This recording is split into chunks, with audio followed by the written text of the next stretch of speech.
Avant d'annoncer la prochaine nouvelle, j'ai vraiment envie de dire « enfin ils ont compris ». En Europe, les diplomates russes ont enfin été déclarés hors la loi. Désormais, leurs déplacements dans l'Union européenne sont extrêmement limités. L'Union européenne a enfin reconnu que les diplomates russes sont en réalité des agents de renseignement, qui, pour parler franchement, guident les drones vers leurs cibles partout en Europe. Les pays de l'Union européenne ont décidé de restreindre les déplacements des diplomates russes face à l'augmentation des tentatives de sabotage. Selon les services de renseignement, ces actes sont souvent commis par des espions opérant sous couverture diplomatique. C'est exactement ainsi que se présente la définition officielle de l'Union européenne. Lors des derniers incidents, je rappelle que les aéroports de Vilnius et de Munich, ainsi que celui de Copenhague au Danemark, ont été fermés. La Pologne a également soupçonné une intrusion de la part de la Russie. Dans l'ensemble de l'Europe, la Russie organise de plus en plus souvent des provocations. C'est pourquoi, au sein de l'Union européenne, ils ont enfin décidé de limiter les déplacements des diplomates russes, et en plus, comme on dit, ils leur ont pratiquement assigné des agents de sécurité.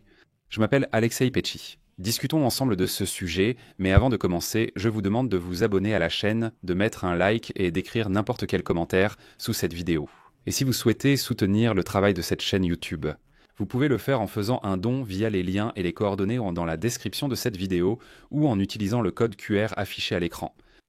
Selon le Financial Times, citant la communauté européenne du renseignement, il n'y a pas lieu de suivre cela. Des agents de renseignement soutenus par Moscou sont accusés d'avoir accru les provocations contre les membres de l'OTAN, incluant incendies criminels, cyberattaques, sabotage d'infrastructures et intrusion de drones. Les services de sécurité de l'Union européenne parlent d'une campagne coordonnée pour déstabiliser les alliés européens de Kiev. Autrement dit, les services de renseignement européens ont enfin exprimé ce dont nous parlions avec vous sur cette chaîne YouTube depuis les premiers jours. La Russie agit de manière hybride. Elle attaque précisément les pays qui aident le plus l'Ukraine. Et maintenant, les services de renseignement des pays européens comprennent que toutes les provocations à l'intérieur de l'Europe sont coordonnées précisément par les soi-disant diplomates russes, qui travaillent tous pour le renseignement russe. La nouvelle règle proposée obligera les diplomates russes travaillant dans les capitales de l'Union européenne à informer les autres gouvernements de leurs projets de voyage avant de franchir la frontière du pays hôte. En d'autres termes, avant de voyager dans l'Union européenne, ils doivent informer les autorités de leur destination. Cette initiative, portée par la Tchéquie, fait partie d'un nouveau paquet de sanctions élaboré par Bruxelles en réponse à l'invasion à grande échelle de l'Ukraine par la Russie. Et voici un point intéressant. En effet, l'adoption d'un tel paquet de mesures contre les Russes nécessite le soutien unanime de tous les pays de l'Union européenne. Et là, vous allez dire « Ah, alors c'est clair, rien ne sera adopté parce que maintenant Viktor Orban va bloquer cette décision. » Mais de façon inattendue, la Hongrie, le dernier pays qui s'opposait à cette mesure, a levé son veto, la Hongrie n'est plus contre. Cependant, l'adoption juridique pourrait être retardée en raison d'un différend concernant la demande de l'Autriche d'inclure une autre mesure, qui lèverait les sanctions sur les actifs liés à l'oligarque russe Oleg Deripaska, afin de compenser la banque Raiffeisen pour les pertes qu'elle a dû payer en Russie.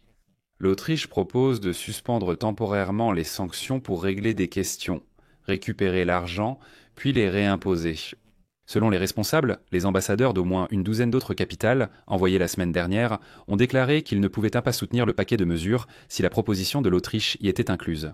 D'autres négociations auront lieu dès ce mercredi 8 octobre. Les services de renseignement de l'Union européenne affirment que les espions russes, se faisant passer pour des diplomates, gerbent souvent des actifs ou mènent aussi des opérations en dehors des pays de leur affectation afin d'échapper plus facilement à la surveillance du contre-espionnage.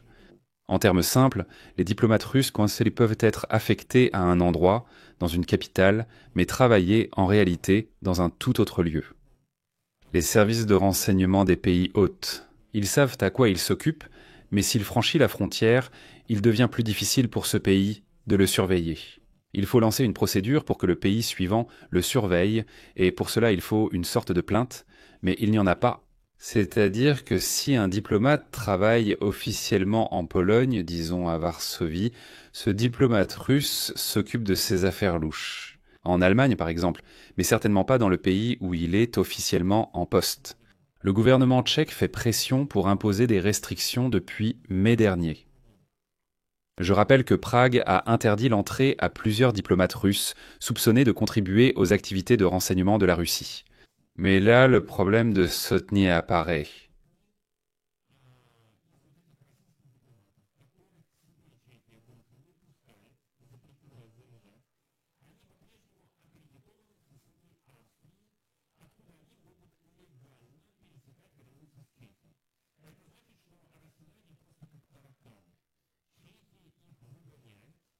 Ils prennent l'avion pour l'Autriche, s'y accréditent, puis franchissent la frontière. Jan Lipavsky, ministre des Affaires étrangères tchèque, a affirmé que des restrictions sont nécessaires pour rétablir la réciprocité. Et voici sa citation. « Il n'existe pas de Schengen pour la Russie. » Par conséquent, il n'a aucun sens qu'un diplomate russe accrédité en Espagne puisse venir à Prague quand il le souhaite. Nous devons appliquer strictement la réciprocité pour les visas diplomatiques de courte durée selon la Convention de Vienne. Autrement dit, en substance, la Tchéquie dit « Écoutez, si disons l'Espagne accueille à Madrid un diplomate russe, c'est votre responsabilité. Vous l'avez accepté alors qu'il reste à Madrid. Il ne doit pas aller ailleurs, et c'est vous qui en portez la responsabilité. Vous avez accepté qu'il reste à Madrid, ne le laissez pas partir. » Et en réalité, la Tchéquie, sans doute mieux que les autres dans l'Union européenne, sait ce qu'est un Russe. Je rappelle qu'en 2014, la Tchéquie a subi l'un des plus grands sabotages russes sur le sol de l'Union européenne. Des explosions ont alors retenti dans un dépôt de munitions à Vrbětic. Prague a attribué cette attaque à des agents du direction principale du renseignement russe. Ces dernières semaines, je rappelle qu'en Europe se déroule une vague insaisissable de déstabilisation. Des drones apparaissent au-dessus des aéroports, des soi-disant ballons météorologiques violant soudainement l'espace aérien, ou bien des navires mystérieux sont interceptés en mer Baltique. Par exemple, un pétrolier appelé Puchpa et Barakai avait déjà été repéré dans des zones où des survols de drones au-dessus de bases militaires danoises avaient été signalés. Il est soupçonné d'avoir pu servir de plateforme flottante pour le lancement de drones.